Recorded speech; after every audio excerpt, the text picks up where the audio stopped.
Headlines प्रायोजक राम बंधू पापड आटा आणि पापड मसाला।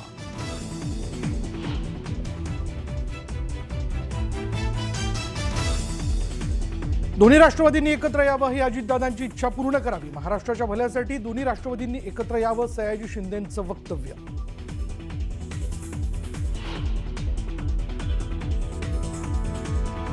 भाजपा का सत्ता में आने से हमारे अच्छे दिन शुरू हुए, ऐसा नहीं है, उल्टा है।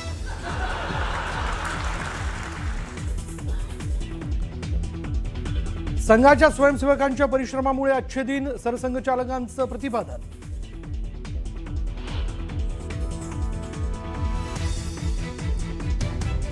सलमान खानचं स्वागत झालं म्हणजे यापुढे मुस्लिमांना संघाच्या कार्यक्रमात खुलं आमंत्रण देणार आहात का?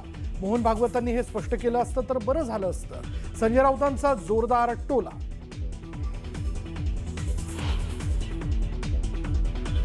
सोलापूरच्या मोहोळमध्ये निवडणुकीनंतर ईव्हीएमच्या पेट्या आढळल्या ढाब्यावर। उमेश पाटलांनी जाब विचारल्यानंतर दोन्ही मशीन घेतल्या ताब्यात। पुन्हा निवडणूक घेण्याची उमेश पाटलांची मागणी।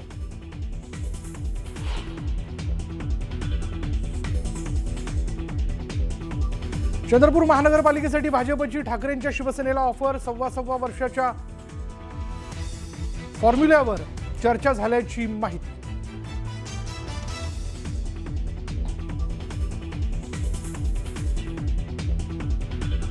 यापुढे विकासाच्या मार्गात एमआयडीसीत कोणत्याही प्रकारची झुंडशाही खपवून घेणार नाही, कायद्याने उत्तर द्या, मुख्यमंत्र्यांचं वक्तव्य।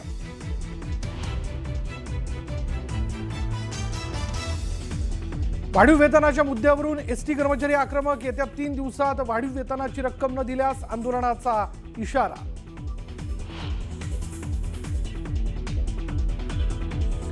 भिवंडीत अग्नितांडव। मानकोली भागातील 3 ते 4 गोदाम जळून खाक। शॉर्ट सर्किटमुळे आग लागल्याची प्राथमिक माहिती।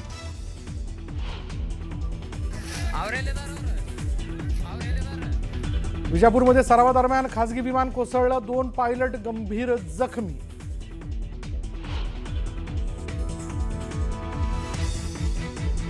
अंडर 19 विश्वचषक विजेती टीम इंडियाचं मायदेशी आगमन। मुंबई विमानतळावर चॅम्पियन्सचं जंगी स्वागत।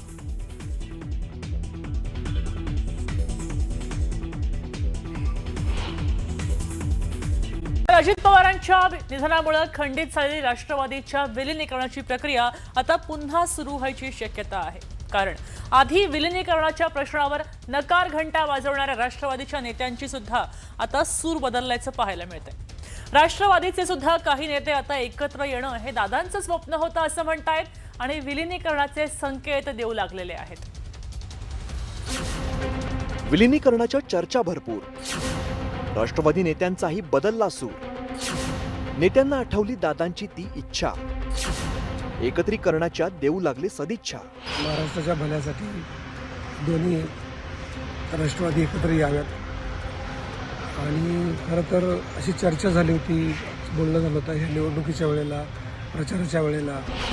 अजित पवारांच्या राष्ट्रवादीचे नेते असलेले सयाजी शिंदे यांचं हे विधान। महाराष्ट्राच्या भल्यासाठी दोन्ही राष्ट्रवादी एकत्र याव्यात। दादांची इच्छा होती ती खुली हवी ही आमची इच्छा आहे। मागील काही दिवसांपासून शरद पवारांच्या पक्षाचे नेते जे बोलतायत, आता तीच भाषा अजित पवारांच्या राष्ट्रवादीच्या नेत्यांच्या तोंडी आली आहे। खरं तर अजित पवारांच्या अकाली निधनामुळे दोन्ही राष्ट्रवादीच्या विलीनीकरणाच्या प्रक्रियेला ब्रेक लागला होता। अजित पवारांनी आधी महापालिका निवडणूक आणि आत्ताच्या जिल्हा परिषद निवडणुकीतही दोन्ही राष्ट्रवादी पक्षांना एकत्र आणत निवडणूक लढवली। पण अजित पवारांच्या अपघाती मृत्यूमुळे सगळंच बदललं। अजित पवारांच्या इच्छेचा उल्लेख करत शरद पवारांसह त्यांच्या पक्षाच्या बहुतांश नेत्यांनी राष्ट्रवादी विलीनीकरणाची इच्छा दर्शवली। मला एवढं माहिती आहे की आमच्या पक्षात आणि अजितदादांच्या पक्षामध्ये एकत्र काम करण्याची प्रक्रिया सुरू करावी याच्यात एकमत होता।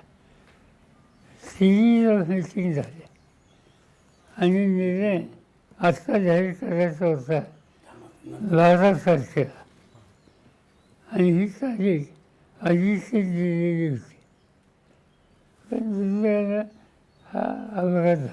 आमच्यासमोर सुनील तटकरे साहेबांना फोन झाला होता का? आता झाला होता। तसं होतं म्हणूनच नगरपालिका, महानगरपालिका, जिल्हा परिषद, पंचायत समित्या, राष्ट्रवादीचे जे आमचे उमेदवार आहेत ते सगळे आम्ही घड्याळावर लढवण्याच्या संदर्भात निर्णय घेतला का असाच घेतला का? विलिनीकरण होणार म्हणूनच घेतला होता हे तरी मान्य करा ना. की विलिनीकरणाचा विषय अजितदादांच्याबरोबर आमची चर्चा चाललेली होती.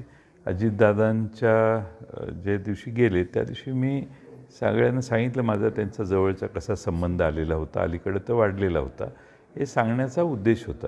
पण ज्यांनी यात पुढाकार घेणं गरजेचं होतं ते राष्ट्रवादीचे नेते मात्र सुरुवातीला विलिनीकरणासाठी फार इच्छुक दिसले नाहीत. किंबहुना अजित पवार असं काही बोललेच नाही म्हणत त्यांनी पवारांसह त्यांच्या पक्षाच्या नेत्यांचे दावे फेटाळल्याचं पाहायला मिळालं होतं. अनेक लोकांचा समोरच्या काही म्हणजे सगळ्यांच्या म्हणजे मी मोठे साहेबांचा विषय नाही मांडत, पण बाकी काही लोकांनी अशी चर्चा केली होती की दादा आपण का एकत्र काम करू शकत नाही, पण त्याच्या पलीकडे जाऊन कुठली चर्चा झाली असं मला जाणवत नाही. आणि मला वाटत नाही की माझ्यासारख्यांना बाजूला करून काही दादांनी निर्णय घेतला असेल. नाही, इंडे बरोबर थांब. आता विलिनीकरणाची चर्चा का कुणी 2 दिवसात सुरू केली मी काय बोलणार नाही. विलिनीकरणाच्या बाबतीमध्ये मी आज नव्हे तर गेल्या अनेक वेळेला हे स्पष्ट केलं, एनडीच्या सोबत आम्ही आहोत, एनडीच्या सोबत आम्ही कायम राहणार आहोत. हे दादा असतानापासून मी वक्तव्य केलं आहे आणि ते सर्वांना ज्ञात आहे. आणि मी कुठलीही गोष्ट दादांच्या परवानगीशिवाय केलेली नाही. त्यामुळे एनडीमधला आमचा सहभाग हा कॉन्शियस निर्णय आमचा पक्षाचा सामुदायिकरित्या होता.